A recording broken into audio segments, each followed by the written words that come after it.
نحمده ونصلي على رسوله الكريم اما بعد فاعوذ بالله من الشيطان الرجيم بسم الله الرحمن الرحيم رب اشرح لي صدري ويسر لي امري واحلل عقدة من لساني يفقهوا قولي. معزز خواتین، کانفرنس کے آرگنائزر، السلام علیکم ورحمۃ اللہ وبرکاتہ.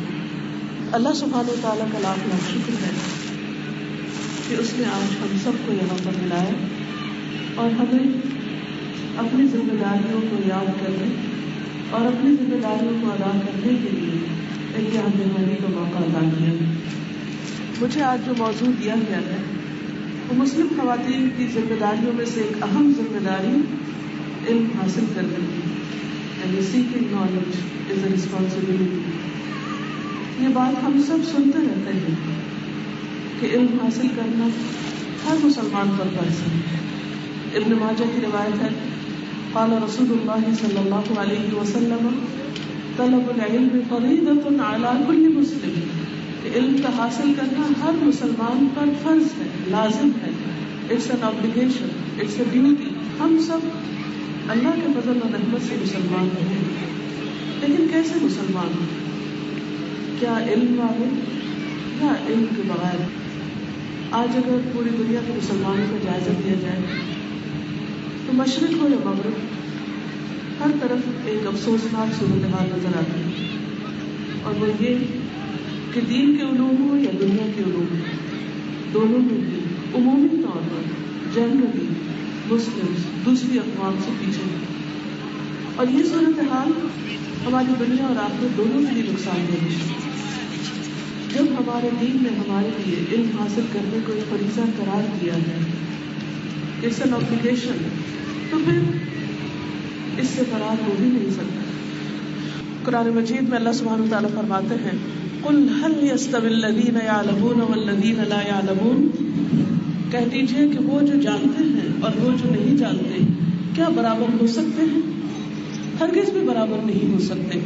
انسان اور حیوان میں بہت بڑا فرق علم کی وجہ سے. اللہ سبحانہ وتعالیٰ نے آدم علیہ السلام کی جب تخلیق فرمائی، ان کو پیدا کیا، تو سب سے پہلے ان کو علم کی دولت عطا فرمائی. سورۃ البقرہ آیت 31 میں اللہ تعالیٰ فرماتے ہیں، وَعَلَّمَ آدَمَ الْأَسْمَاءَ كُلَّهَا ثُمَّ عَرَضَهُمْ عَلَى الْمَلَائِكَةِ فَقَالَ أَنبِئُونِي بِأَسْمَاءِ هَؤُلَاءِ إِن كُنتُمْ صَادِقِينَ. اور اللہ تعالیٰ نے آدم کو سب کے سب نام سکھا دیے، پھر ان کو فرشتوں کے سامنے پیش کیا، پھر فرمایا مجھے ان کے نام بتاؤ اگر تم سچے ہو. لیکن فرشتے نام نہیں بتا سکے. اس پر اللہ سبحانہ وتعالیٰ نے آدم علیہ السلام کو خطاب کر کے فرمایا، قال یا آدم انبئهم باسمائهم فلما انبأهم باسمائهم قال الم اقل لكم انی عالم غیب السماوات والارض واعلم ما تبدون وما کنتم تکتمون. فرمایا اے آدم انہیں ان کے نام بتاؤ. تو جب اس نے انہیں ان کے نام بتا دیے تو فرمایا کیا میں نے تم سے کہا نہ تھا کہ بے شک میں آسمانوں اور زمین کی پوشیدہ چیزیں جانتا ہوں، اور میں جانتا ہوں جو کچھ تم ظاہر کرتے ہو اور جو کچھ تم چھپاتے ہو. اور اس طرح انسان کو یعنی آدم علیہ السلام کو فرشتوں پر فوقیت اور فضیلت عطا ہوئی. کس بنا پر؟ علم کی بنا پر. پھر ہم دیکھتے ہیں کہ اللہ کے رسول صلی اللہ علیہ وسلم کو جو پہلی وحی دی گئی اس میں بھی کیا خطاب ہوتا ہے؟ فرمایا اقرأ بسم ربک الذی خلق خلق الانسان من علق اقرأ وربک الاکرم الذی علم بالقلم علم الانسان ما لم يعلم. اپنے رب کے نام سے پڑھ جس نے پیدا کیا، اس نے انسان کو ایک جمے ہوئے خون سے پیدا کیا. پڑھ، اور تیرا رب ہی سب سے زیادہ کرم والا ہے جس نے قلم کے ساتھ سکھایا، اس نے انسان کو وہ سکھایا جو وہ نہیں جانتا تھا. تو گویا اللہ سبحانہ وتعالیٰ نے آدم علیہ السلام کے بعد دنیا میں جتنے بھی انبیاء بھیجے وہ انسانوں کو تعلیم دینے کے لیے، ہدایت دینے کے لیے، سیدھی راہ دکھانے کے لیے تھے. اور ان میں سے جو آخری نبی رسول اکرم صلی اللہ علیہ وسلم کو بھیجا تو ان کی وحی کا آغاز پڑھنے اور علم حاصل کرنے کے خطاب سے ہی کیا گیا، یعنی اسی کی اہمیت اور اسی کی طرف توجہ دلائی گئی. پھر اسی طرح آپ کے جو فرائض منصبی بتائے گئے اس میں بھی حضرت ابراہیم علیہ السلام نے جو نبی صلی اللہ علیہ وسلم کی آمد کی دعا کی تھی، اس کے لیے بھی یہی دعا کی تھی کہ اللہ تعالیٰ ان میں ایک ایسا پیغمبر بھیج جو انہیں تیری آیات پڑھ کر سنائے، انہیں کتاب اور حکمت کی تعلیم دے، ان کی تربیت اور تزکیہ کرے۔ تو اللہ سبحانہ وتعالیٰ نے رسول اللہ صلی اللہ علیہ وسلم کو جب مبعوث فرمایا تو علم کے ساتھ، اور خاص طور پر کتاب اور حکمت کے علم کے ساتھ۔ قرآن مجید میں اللہ سبحانہ وتعالیٰ نے نبی صلی اللہ علیہ وسلم کو خاص طور پر فرمایا وَأَنزَلَ اللَّهُ عَلَيْكَ الْكِتَابَ وَالْحِكْمَةَ وَعَلَّمَكَ مَا لَمْ تَكُنْ تَعْلَمُ وَكَانَ فَضْلُ اللَّهِ عَلَيْكَ عَظِيمًا، اور اللہ نے تجھ پر کتاب اور حکمت نازل فرمائی اور تجھے وہ کچھ سکھایا جو تو نہیں جانتا تھا، اور اللہ کا فضل تجھ پر بہت بڑا ہے، بہت عظیم فضل ہے۔ یہ کون سا فضل ہے کہ رسول اللہ صلی اللہ علیہ وسلم کو اللہ سبحانہ تعالیٰ نے ایک ایسی کتاب دی جو قیامت تک باقی رہنے والی ہے، اور اس میں وہ کچھ سکھا دیا، اور ہر دور کے انسان کے لیے وہ کچھ سکھا دیا، وہ کچھ اتار دیا کہ جو انسان کی ہر دور کی ضروریات کو پورا کرنے والا ہے، اور اسے اللہ تعالیٰ کا فضل عظیم قرار دیا گیا۔ پھر اسی طرح رسول اللہ صلی اللہ علیہ وسلم نے فرمایا ان اللہ لم یبعثنی معنتا ولا متعنتا ولکن بعثنی معلما میسرا، اللہ تعالیٰ نے مجھے مشکلات میں ڈالنے والا اور سختی کرنے والا بنا کر نہیں بھیجا، اللہ تعالیٰ نے مجھے معلم اور آسانی کرنے والا بنا کر بھیجا ہے۔ گویا رسول اللہ صلی اللہ علیہ وسلم علم کے ذریعے لوگوں کے لیے آسانیاں پیدا کرنے والے تھے۔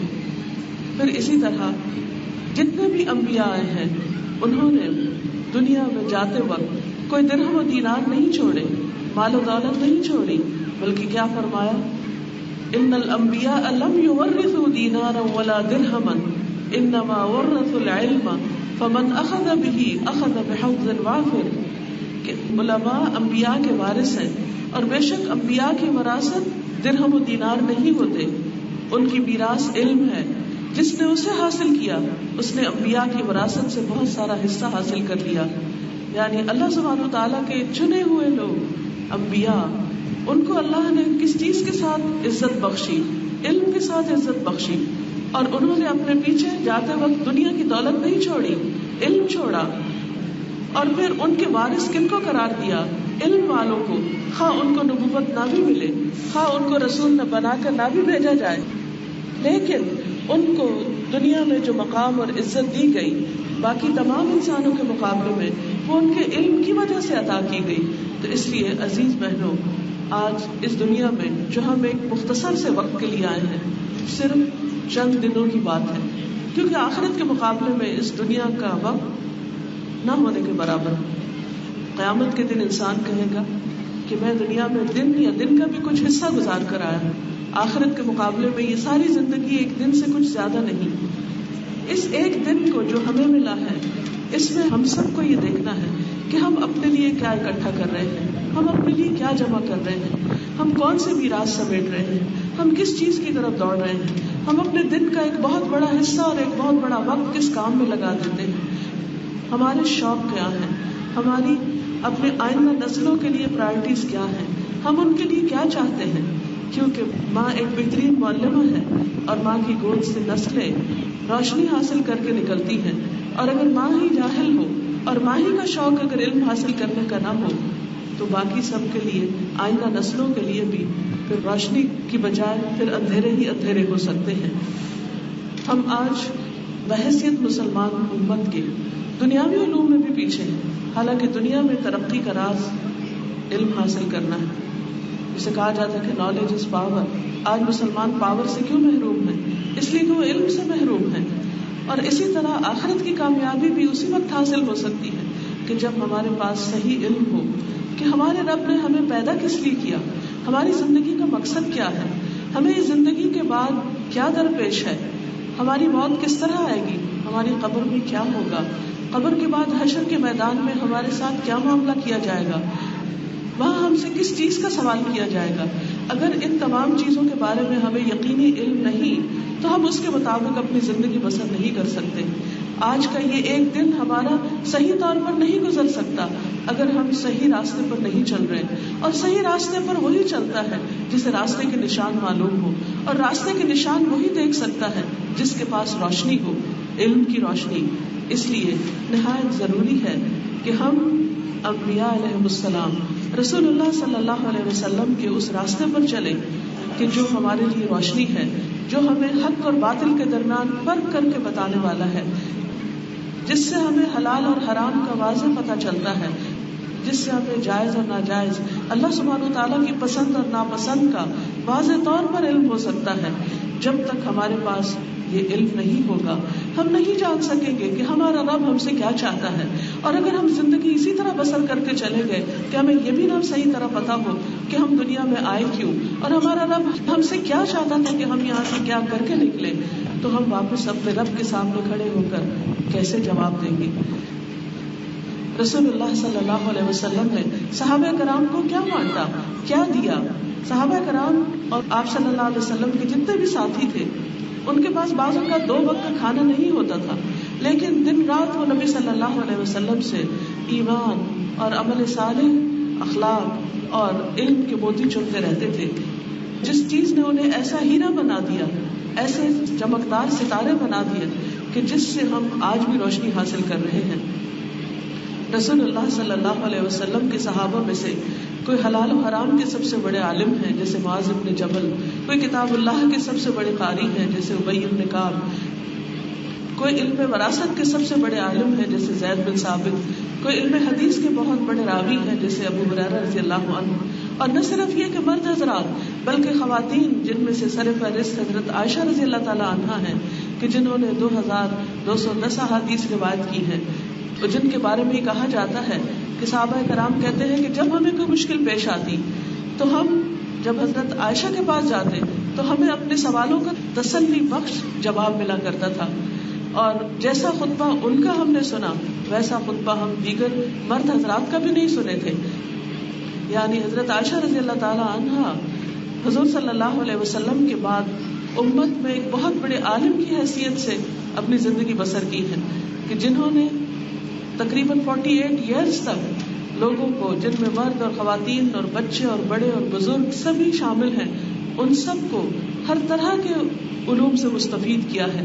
وہ نہ صرف یہ کہ علم حدیث کے ماہر تھی بلکہ قرآن کی بھی ماہر تھی. وہ ان علوم کے علاوہ دنیاوی علوم میں سے طب کی بھی ماہر تھی.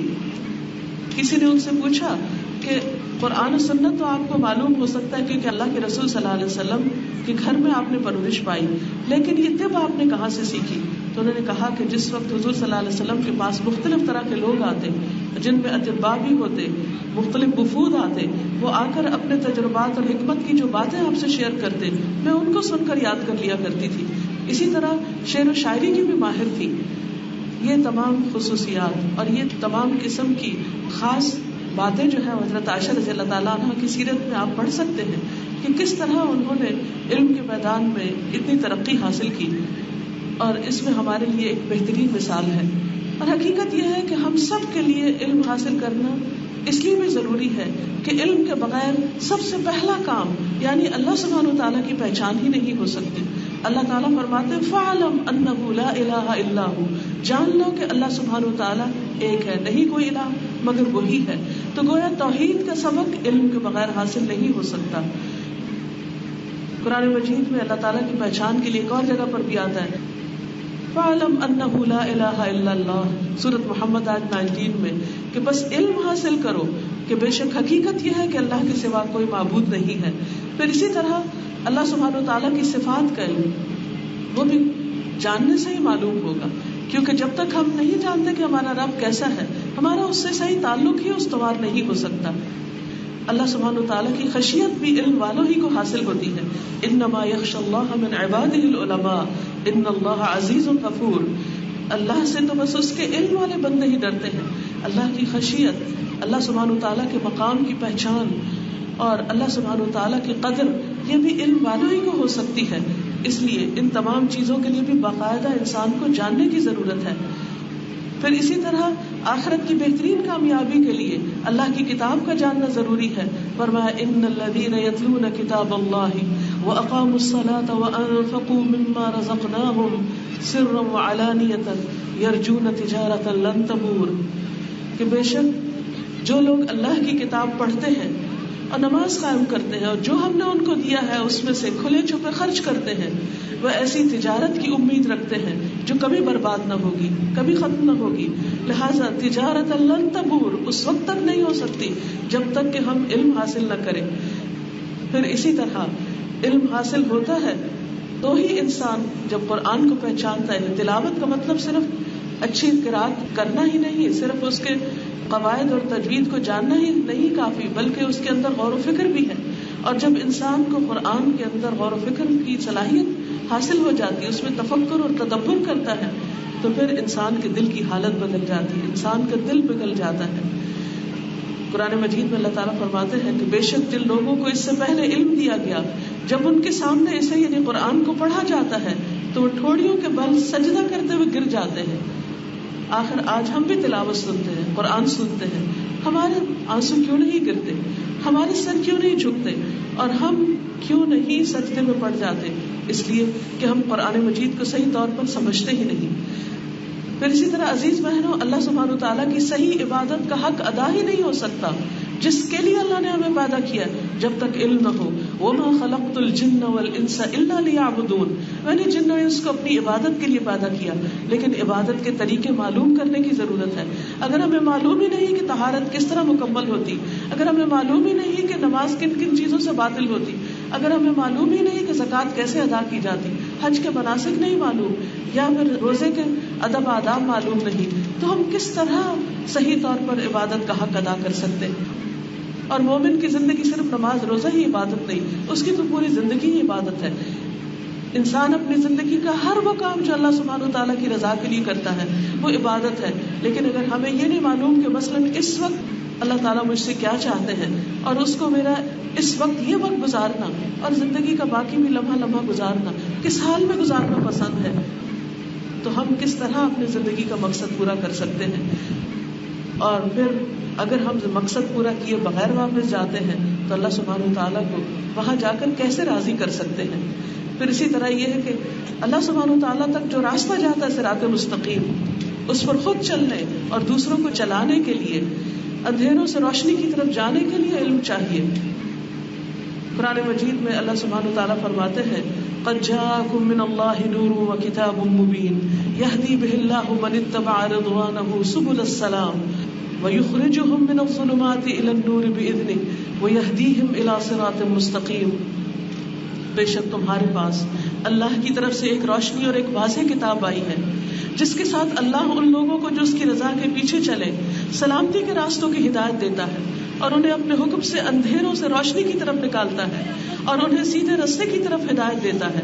تو اس لیے سیدھے راستے پر چلنے کے لیے، روشنیوں کی طرف جانے کے لیے اللہ کی اس کتاب سے اور اللہ کے پیغمبر صلی اللہ علیہ وسلم کی چھوڑی ہوئی سیرت اور سنت سے صحیح طور پر استفادہ کرنا ضروری ہے، اور اس کے لیے باقاعدہ پلاننگ کے ساتھ علم حاصل کرنا ضروری ہے. حقیقت یہ ہے کہ آپ تھوڑی دیر کے لیے امیجن کیجئے کہ مثلاً اس وقت جیسے رات کا اندھیرا ہے، آپ یہاں سے چند ہی میل دور اگر آپ ایک ایسے صحرا کے اندر نکل جائیں جہاں کوئی روشنی نہ ہو، تو آپ کو نہیں پتا چلے گا کہ آپ کے راستے میں کیسے کیسے خطرے ہیں. کیا کوئی سانپ یا بچھو آپ سامنے سے آ رہا ہے، یا کوئی چور آ رہا ہے، یا کوئی اور نقصان دینے والی چیز آ رہی ہے، یا آپ کے سامنے کوئی کھائی ہے یا کوئی کھڈا ہے کہ جس میں آپ گر سکتے ہیں. ان سب خطروں سے بچنے کے لیے کیا ضروری ہے کہ آپ کے ہاتھ میں ٹارچ ہو کم از کم، کہ آپ روشنی میں اچھے برے کو دیکھ سکیں، فائدہ مند اور نقصان دینے والی چیزوں کو دیکھ سکیں. یہی حال علم کا ہے. یہ دنیا ایک اندھیرا جنگل ہے جس میں طرح طرح کے نظریات ہیں، طرح طرح کے فتنے ہیں. ان فتنوں سے بچنے کے لیے، ان اندھیروں میں اپنا راستہ پانے کے لیے بہت ضروری ہے کہ قرآن و سنت کی روشنی ہمارے ساتھ ہو اور اس کو ہم جاننے والے اور سمجھنے والے ہوں. اور نہ صرف یہ کہ یہاں، بلکہ یہ صراط مستقیم جو جنت تک لے جاتا ہے، اس جنت تک پہنچنے کے لیے علم کا راستہ اختیار کرنا بے حد ضروری ہے. حدیث پاک میں آتا ہے، ترمذی کی روایت ہے، رسول اللہ صلی اللہ علیہ وسلم نے فرمایا من سلک طریقا یبتغی فیہ علما سلک اللہ بہ طریقا الی الجنہ وان الملائکۃ لتضع اجنحتها رداء لطالب العلم. رسول اللہ صلی اللہ علیہ وسلم نے فرمایا اگر کوئی شخص علم کا راستہ اختیار کرے گا تو اللہ تعالیٰ اس کے لیے جنت کا راستہ آسان فرما دے گا، اور فرشتے طالب علم کی رضا کے لیے اپنے پر بچھا دیتے ہیں. تو عزیز بہنوں، ہم سب جنت کے خواہش مند ہیں، ہم سب جنت کا شوق رکھتے ہیں، لیکن یہ شوق کیسے پورا ہو سکتا ہے، اس جنت تک ہم کیسے پہنچ سکتے ہیں؟ اسی صورت میں جب ہم صحیح علم حاصل کریں. پھر گمراہی سے بچنے کے لیے علم ضروری ہے. نبی صلی اللہ علیہ وسلم نے فرمایا ترکت فیکم امرین لن تضلوا ما تمسکتم بہما کتاب اللہ وسنت نبیہ، میں تم میں 2 چیزیں چھوڑ کر جا رہا ہوں، تم ہرگز گمراہ نہ ہوگے جب تک ان 2 چیزوں کو مضبوطی سے تھامے رکھو گے. ایک اللہ کی کتاب اور دوسرے نبی صلی اللہ علیہ وسلم کی سنت ہے. پھر اسی طرح حق و باطل کا فرق علم ہی کے ذریعے حاصل ہوتا ہے. پھر شیطان کے وار، شیطان جو ہمارا ازلی اپنی دشمن ہے، اس کی چالوں اور اس کے وار سے بچنے کے لیے ضروری ہے کہ ہم علم حاصل کریں. اللہ تعالیٰ فرماتے ہیں وَلَا يَصُدَّنَّكُمُ الشَّيْطَانُ إِنَّهُ لَكُمْ عَدُوٌّ مُبِينٌ، کہیں شیطان تمہیں صحیح راستے سے روک نہ دے کیونکہ وہ تمہارے لیے کھلا دشمن ہے. پھر اسی طرح بہترین بندہ بننے کے لیے قرآن کا علم حاصل کرنا ضروری ہے. فرمایا خیارکم من تعلم القرآن وعلمہ، مسند احمد میں آتا ہے تم میں سے بہترین وہ ہے جو قرآن سیکھے اور سکھائے. پھر اسی طرح حسرت سے بچنے کے لیے، قیامت کے دن کی پریشانی سے بچنے کے لیے علم حاصل کرنا ضروری ہے. اللہ سبحانہ و تعالیٰ کا دین جو ہمارے پاس ایک امانت ہے، انا عرضنا الامانۃ علی السماوات والارض والجبال فابین ان یحملنها وحملها الانسان، کہ وہ امانت جس کو ہم نے اٹھا لیا، اس امانت کا حق ادا کرنے کے لیے ضروری ہے. اس دین کی حفاظت کے لیے خود عمل کرنا تو ہے ہی، دوسروں تک اس دین کو پہنچانے کے لیے ضروری ہے کہ علم حاصل کیا جائے، کیونکہ اس کے بغیر شریعت کی حفاظت نہیں ہو سکتی. اس کے بغیر لوگوں کی دین اور دنیا کی بھلائی اور ان کی فلاح کا طریقہ ہم انہیں نہیں بتا سکتے جب تک ہم اسے آگے نہیں پہنچاتے. کیونکہ جب علم والے چلے جائیں گے تو لوگوں کے درمیان کوئی نہیں رہے گا کہ جو انہیں اچھے اور برے کا فرق بتا سکے. رسول اللہ صلی اللہ علیہ وسلم نے فرمایا اللہ تعالیٰ علم کو اس طرح نہیں اٹھائے گا کسی لوگوں کے درمیان سے کھینچ لے، یعنی جیسے کوئی چیز اٹھا لی جاتی ہے ایسے علم نہیں اٹھایا جائے گا، بلکہ علماء کو اٹھا کر علم اٹھا لے گا. یعنی علم والے دنیا سے چلے جائیں گے، لوگوں کا شوق علم حاصل کرنے کی بجائے اور چیزیں ہو جائیں گی. حتیٰ کہ جب ایک عالم بھی نہ رہے گا تو لوگ جاہلوں کو اپنا پیشوا بنا لیں گے، ان کو اپنا لیڈر مان لیں گے اور انہی سے مسائل معلوم کریں گے. وہ علم کے بغیر انہیں فتوے دیں گے، خود بھی گمراہ ہوں گے اور دوسروں کو بھی گمراہ کریں گے. اس لیے ہم خواتین کو نہ صرف یہ کہ خود بلکہ اپنے بچوں کی طرف توجہ دینے کی بھی ضرورت ہے کہ ہم اپنے ذہین بچوں کو اور اپنے ان پیارے بچوں کو جن کے لیے ہم دنیا کی ہر بھلائی چاہتے ہیں اور آخرت کی ہر بھلائی چاہتے ہیں، اس دین کے لیے وقف کریں، اس دین کے لیے خاص طور پر علم حاصل کرنے کا شوق دلائیں اور اس میں ان سے تعاون کریں. افسوس سے کہنا پڑتا ہے کہ بعض اوقات بہت اچھی بھلی پڑھی لکھی سمجھدار خواتین جو اپنے لیے دین کی راہ پسند بھی کیے ہوتی ہیں، لیکن جب ان کے بچے دین کی طرف جانا چاہتے ہیں تو انسیکیور ہو جاتی کہ ان کی دنیا کا کیا ہوگا. لیکن وہ بھول جاتی ہے اس وقت کہ بہت ساری انسانیت کی آخرت کا کیا ہوگا. اگر ہم قربانی نہیں کریں گے تو لوگوں کو اللہ کی طرف بلانے والا کون ہوگا؟ اور اگر ایسے لوگ بلائیں گے جو خود بھی نہیں اللہ کو پہچانتے تو پھر وہ کس چیز کی طرف بلائیں گے؟ اسی لیے امت مسلمہ کی یہ ذمہ داری ڈالی گئی کہ ان کے ہر گروہ میں سے کچھ لوگ نکلے، وہ دین کی سمجھ بوجھ حاصل کریں اور واپس جا کر اپنی قوم کو ڈرائیں تاکہ وہ بھی بچ سکے. پھر اسی طرح رسول اللہ صلی اللہ علیہ وسلم نے اپنا اور اپنے ساتھیوں کا یہی راستہ بتایا. قرآن مجید میں سورۃ یوسف 108 آیت میں آتا ہے، فرمایا قل هذه سبیلی ادعو الی اللہ علی بصیرۃ انا ومن اتبعنی وسبحان اللہ وما انا من المشرکین. کہہ دیجیے یہی میرا راستہ ہے، میں اللہ کی طرف بلاتا ہوں پوری بصیرت کے ساتھ. یعنی جب تک اللہ کی طرف بلانے والے کو خود دین کی سمجھ نہ ہو، خود بصیرت نہ ہو، تو وہ لوگوں کو بھی بھٹکا سکتا ہے اور جس گمراہی میں وہ خود مبتلا ہے دوسروں کو بھی اس میں مبتلا کر سکتا ہے. لہٰذا نبی صلی اللہ علیہ وسلم کا طریقہ کیا ہے کہ جب لوگوں کو اللہ کی طرف بلایا جائے تو پوری ہوش مندی کے ساتھ، سمجھ کے ساتھ، صحیح علم کے ساتھ، اور فرمایا میں خود بھی اس طریقے پر قائم ہوں اور وہ بھی جنہوں نے میری پیروی کی، اور اللہ پاک ہے اور میں شریک بنانے والوں میں سے نہیں ہوں. پھر اسی طرح یہ ہے کہ لوگوں کو نقصان سے بچانے کے لیے، یعنی اسی صحرا کو امیجن کیجئے جو اندھیرا ہے اور جس میں سانپ بچھو ہے جس سے ہم خود ڈرتے ہیں، اور ان سے بچنے کے لیے ٹارچ اپنے لیے اٹھاتے ہیں، تو صرف اپنے لیے نہیں، دوسروں کو بچانے کے لیے بھی وہ ٹارچ اٹھائیں اور روشنی عام کریں تاکہ دوسروں کا بھی بھلا ہو. اور اگر آپ یہ کام کریں گے تو نہ صرف یہ کہ انسانوں کی بلکہ باقی تمام مخلوق کی دعائیں آپ کو ملیں گی. جیسے حدیث میں آتا ہے کہ فرشتے طالب علم کی رضا کے لیے اپنے پر بچھاتے ہیں، عالم کے لیے آسمان و زمین میں موجود ہر چیز مغفرت طلب کرتی. یعنی اگر آپ علم حاصل کرتے، خود فائدہ اٹھاتے اور لوگوں کو پہنچاتے ہیں تو اس کا ریوارڈ کیا ہے کہ ہر چیز، ساری مخلوق ایسے شخص کے لیے بخشش کی دعا کرتی، حتیٰ کہ مچھلیاں پانی میں اس کے لیے استغفار کرتی. پھر عالم کی عابد پر اس طرح فضیلت ہے جیسے چاند کی فضیلت ستاروں پر. ایک اور روایت میں آتا ہے ترمذی کی، یقیناً اللہ تعالیٰ، فرشتے اور تمام اہل زمین اور آسمان، سوچئے ذرا، اللہ سبحانہ و تعالیٰ خود، اس کے فرشتے، تمام اہل زمین اور آسمان، یہاں تک کہ چیونٹی اپنے سوراخ میں اور مچھلیاں پانی میں اس شخص کے لیے دعائیں خیر کرتی ہیں اور رحمت بھیجتے ہیں جو لوگوں کو بھلائی کی باتیں سکھائیں. پیاری بہنوں، یہ کوئی معمولی اعزاز ہے؟ کیا یہ کوئی معمولی چیز ہے کہ اللہ سبحانہ و تعالیٰ خود ایسے شخص کو اعزاز بخشے کہ اس پر اپنی رحمت بھیجے؟ ان اللہ وملائکتہ واہل السماوات والارضین حتی النملۃ فی جحرها وحتی الحوت لیصلون علی معلم الناس الخیر. تو کیا ہم ان لوگوں میں شامل ہونے کی تمنا نہ کریں گے کہ جو اس کام کے لیے چن لیے گئے ہوں؟ کیا ہم اپنے بچوں کے لیے، اپنے پیاروں کے لیے نہیں چاہیں گے؟ ہم سب نہ صرف یہ کہ چاہنے والے ہوں بلکہ کوشش کرنے والے، اس چیز کو سپورٹ کرنے والے، اس کے لیے دعائیں کرنے والے اور اس کی تمنا رکھنے والے کہ اگر اور کچھ نہ بھی کر سکے تو کم از کم یہ چاہت اور نیت تو ہمیں فائدہ دے جائے. پھر یہ ہے کہ علم حاصل کرنے کا سودا ایسا ہے جو صرف دنیا میں نہیں، مرنے کے بعد بھی فائدہ دیتا ہے.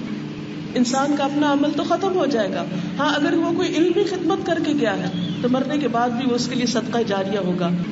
حدیث میں آتا ہے اذا مات الانسان انقطع عنه عمله الا من ثلاثه الا من صدقة جاریہ او علم ينتفع به او ولد صالح يدعو له.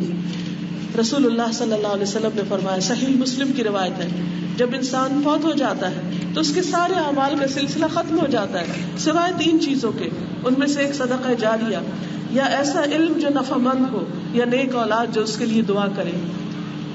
لہذا ہم ایک دن کے لیے ہیں بس دنیا میں، اور پھر ہم واپس جانے والے ہیں. جب ہم چلے جائیں گے دنیا کا نظام تو ویسے ہی چلتا رہے گا، لیکن اس میں ہمارا حصہ کیا ہوگا؟ وہی جو ہم علم کی صورت میں یا نیک اولاد کی صورت میں بعد میں چھوڑ گئے، یا کوئی صدقہ جاریہ کا ایسا پروجیکٹ کر گئے کہ جو بعد میں بھی چلتا رہے، سسٹین کرے.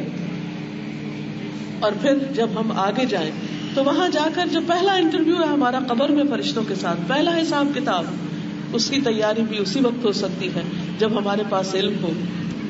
حدیث میں آتا ہے کہ جب لوگ واپس جاتے ہیں تو میت ان کے قدموں کی آہٹ سنتی ہے. جب اس سے یہ پوچھا جا رہا ہوتا ہے فلاں تیرا رب کون ہے، تیرا دین کیا ہے، تیرا نبی کون ہے، اس کے پاس 2 فرشتے آتے ہیں، اٹھا کے اس کو بٹھاتے ہیں، اور جب یہ سوال کرتے ہیں تو وہ کہتا ہے کہ میرا رب اللہ ہے، میرا دین اسلام ہے. پھر وہ پوچھتے ہیں کہ وہ کون ہے جو تمہارے درمیان مبعوث کیا گیا، کہتے ہیں کہ وہ اللہ کے رسول ہیں. فرشتے اس سے پوچھتے ہیں تجھے یہ سب کچھ کہاں سے پتا چلا؟ وہ کہتا ہے میں نے اللہ کی کتاب پڑھی، میں اس پر ایمان لایا، میں نے اس کی تصدیق کی. عزیز بہنوں، قبر کے سوالوں کی تیاری کے لیے بھی اللہ کی کتاب پڑھنا ضروری ہے، اور اللہ کے دین کو جاننا، اس کی شریعت کو جاننا ضروری ہے. اس میں آپ دیکھیے کہ اس روایت میں جو سنن نبی داؤد کی روایت ہے، اس میں واضح طور پر صحیح جواب دینے والا شخص جو قبر میں جواب دے گا منکر نکیر کو، وہ کیا ہوگا کہ میں نے اللہ کی کتاب پڑھی، گویا دوسرے لفظوں میں نے علم حاصل کیا. پھر اسی طرح قیامت کے دن بھی جو سوال ہوگا علم کے بارے میں کہ علم پر عمل کتنا کیا، یعنی عمل کتنا کیا، تو وہ بھی اسی صورت میں جب علم ہوگا. جب علم ہی نہیں ہوگا تو پھر عمل کہاں سے ہوگا، پھر اس کا جواب کہاں سے ہوگا. حدیث میں یہ بھی آتا ہے اور بہت بڑی خوشخبری ہے، من مات وهو يعلم انه لا اله الا الله دخل الجنہ، کہ جو شخص اس حال میں فوت ہوا کہ وہ جانتا تھا کہ اللہ کے سوا کوئی الہ نہیں، وہ جنت میں داخل ہوگا. اس کے برعکس جو نہ جانے، علم حاصل نہ کرے، تو اس کا نقصان بھی بے پناہ ہے. سب سے بڑی بات یہ کہ انسان سب سے پہلے سبق توحید کے سبق سے محروم ہو جاتا ہے. شرک کی وجہ کیا ہے؟ شرک کی سب سے بڑی وجہ جہالت ہے، لا علمی ہے، بلائنڈلی اپنے باپ دادا کی فالوئنگ ہے. قرآن مجید میں اللہ تعالیٰ فرماتے ہیں وَجَعَلُوا لِلَّهِ شُرَكَاءَ الْجِنِّ وَخَلَقَهُمْ وَخَرَقُوا لَهُ بَنِينَ وَبَنَاتٍ بِغَيْرِ عِلْمٍ سُبْحَانَهُ وَتَعَالَى عَمَّا يَصِفُونَ. ان لوگوں نے جنوں کو اللہ کا شریک بنا دیا، حالانکہ جنوں کو بھی اللہ ہی نے پیدا کیا، یعنی بندوں نے نہیں پیدا کیا.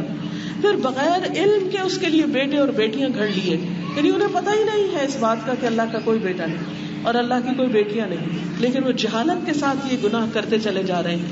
بہت پاک ہے اور بلند ہے اس سے جو وہ بیان کرتے ہیں. پھر اسی طرح وَيَعْبُدُونَ مِن دُونِ اللَّهِ مَا لَمْ يُنَزِّلْ بِهِ سُلْطَانًا وَمَا لَيْسَ لَهُم بِهِ عِلْمٌ وَمَا لِلظَّالِمِينَ مِن نَصِيرٍ. اور وہ اللہ کے سوا اس چیز کی عبادت کرتے ہیں جس کی کوئی دلیل اللہ نے نہیں اتاری اور جس کا انہیں کچھ علم نہیں. یہ بھی سب کچھ جہالت کی وجہ سے ہے، یہ شرک جو کر رہے ہیں، اور ظالموں کا کوئی مددگار نہیں. پھر اسی طرح جب انسان کو اللہ سبحانہ وتعالیٰ کی صفات کا علم نہیں ہوتا تو انسان بعض اوقات زبان سے لا الہ الا اللہ کہتا بھی ہے تو وہ زندگی کو پوری طرح انجوائے نہیں کر سکتا. علم آتا ہے تو اللہ پر یقین آتا ہے، توکل آتا ہے، انابت آتی، خشیت آتی ہے، اللہ سے محبت پیدا ہوتی ہے، کیونکہ اللہ سے محبت ایمان کا حصہ ہے. والذین آمنوا اشد حبا للہ.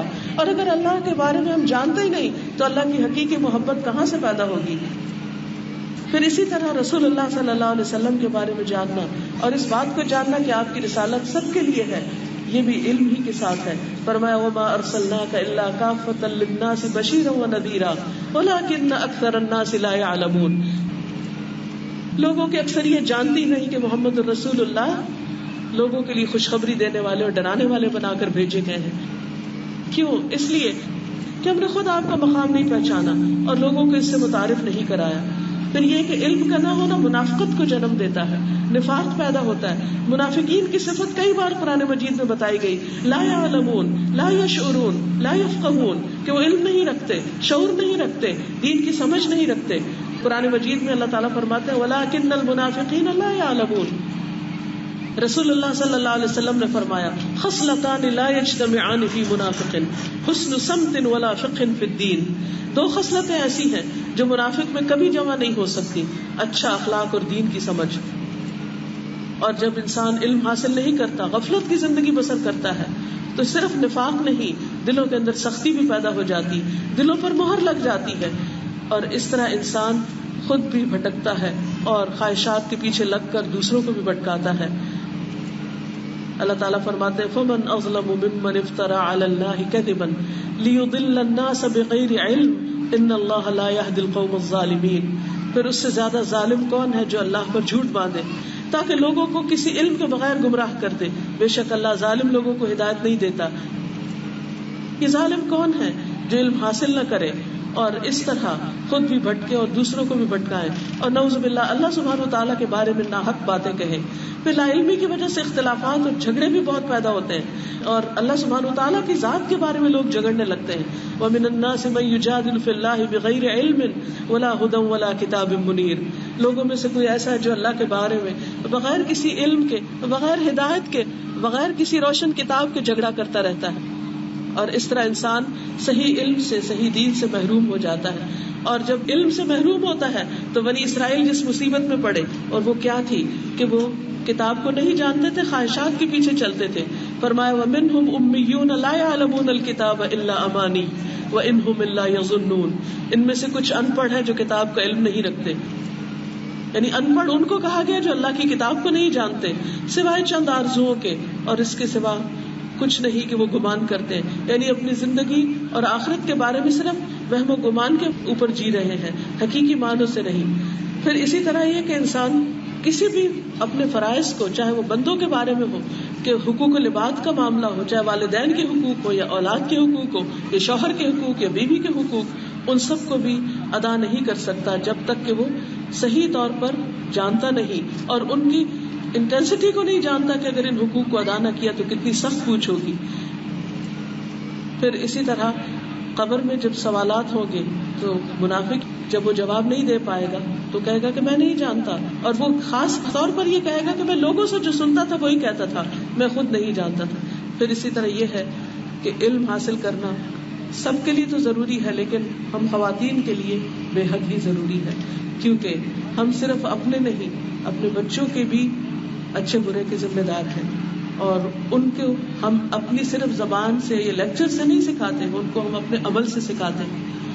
اگر صحیح علم نہیں ہوگا تو صحیح عمل نہیں ہوگا، صحیح عمل نہیں ہوگا تو صحیح رول ماڈل نہیں ہوگا، صحیح رول ماڈل نہیں ہوگے تو بچوں کے اندر وہ چیزیں جو بچپن سے وہ غلط دیکھتے رہتے ہیں وہ اس کو حق سمجھ کر اپنے اندر جما لیں، اور اس طرح ساری زندگی ہم ان کے لیے مشکل کر دیں. اسی لیے نبی صلی اللہ علیہ وسلم نے خواتین کے لیے الگ سے ایک دن مخصوص کیا تھا کہ جس میں وہ خاص طور پر سیکھ سکیں. پھر اسی طرح بچوں کو تعلیم دینے کی ترغیب آپ نے دلائی. میں یہاں پر اپنی بات کو مکمل کرتے ہوئے اینڈ میں صرف چند باتوں پر خلاصہ کرتی ہوں کہ ہمیں علم حاصل کرنا ہے تاکہ ہم اللہ تعالیٰ کو پہچان سکیں، تاکہ ہم ایمان عبادت کی تفصیلات کو جان سکیں، تاکہ ہم آخرت کے نقصان سے بچ سکیں. جیسا کہ اللہ تعالیٰ فرماتے ہیں والعصر ان الانسان لفی خسر الا الذین آمنوا وعملوا الصالحات وتواصوا بالحق وتواصوا بالصبر. کہ حقیقت یہ کہ انسان خسارے میں سوائے ان لوگوں کے جو ایمان لائے، جنہوں نے نیک عمل کیے، ایک دوسرے کو حق کی تلقین کی، ایک دوسرے کو صبر کی تلقین کی. لہذا ضروری ہے کہ ہم ایمان لائیں لیکن ایمان کی حقیقت جان کر عمل صالح کریں، ان کا طریقہ معلوم کر کے کہ جس کو واقعی اللہ تعالیٰ نے عمل صالح کہا ہے، اور نہ صرف یہ کہ خود عمل کریں بلکہ دوسروں کو بھی بتانے والے، اور جب اس عمل کے راستے میں مشکلات آئے تو ایک دوسرے کو تھامنے والے. یہ تمام چیزیں علم کا تقاضا کرتی ہیں، اور اس لیے تاکہ ہم نقصان سے بچ سکیں. تو آخر میں اللہ سبحانہ وتعالیٰ سے دعا ہے کہ وہ ہمیں نفع بخش علم عطا فرمائے. رسول اللہ صلی اللہ علیہ وسلم نے فرمایا صلی اللہ علما نافعا وتعوذوا باللہ من علم لا ينفع. اسی لیے ہم دعا مانگتے اللہم انی اعوذ بک من علم لا ينفع. اے اللہ میں اس علم سے اپنے آپ کو بچا کر تیرے پناہ میں دیتی ہوں کہ جو فائدہ نہ دے. سیکھنے کو اور جاننے کو اور علم حاصل کرنے کو تو بہت سے فیلڈز ہیں، بہت کچھ سیکھا سکھایا جا رہا ہے، لیکن اس میں سے کتنے فیصد سچ اور حق پر مبنی، اور کتنی ہی باتیں ایسی ہیں جو ظن اور گمان پر مبنی ہے، جن کی کوئی حقیقت نہیں، اور جن کو لوگوں نے یقینی علم کے طور پر لے رکھا ہے، اور جس کی وجہ سے خود بھی بھٹک رہے ہیں اور دوسروں کو بھی بھٹکا رہے ہیں. تو اس لیے علم حاصل کریں لیکن نفع بخش، اور پھر علم میں اضافے کی دعا کرتے رہیں، کثرت سے پڑھتے رہیں رب زدنی علما، کہ اے اللہ مجھے زیادہ علم عطا کر، میرے علم میں اضافہ فرما. اور پھر علم نافع کی دعا اللہم انی اسألک علما نافعا وأعوذ بک من علم لا ينفع. اے اللہ تجھ سے فائدہ مند علم کا سوال کرتا ہوں اور فائدہ نہ دینے والے علم سے تیری پناہ چاہتا ہوں. پھر اسی طرح رسول اللہ صلی اللہ علیہ وسلم خاص طور پر صبح کی نماز کے بعد جب سلام پھیرتے تو فرماتے اللہم انی اسألک علما نافعا ورزقا طیبا وعملا متقبلا. کہ اے اللہ میں تجھ سے فائدہ دینے والے علم، پاک رزق اور قبول ہونے والے عمل کا سوال کرتا ہوں، اور اسی طرح ان تمام علوم سے پناہ کہ جو انسان کی دنیا اور آخرت کو نقصان دینے والے. سبحانک اللہم و بحمدک اشہد ان لا الہ الا انت استغفرک و اتوب الیک. السلام علیکم و رحمۃ اللہ وبرکاتہ.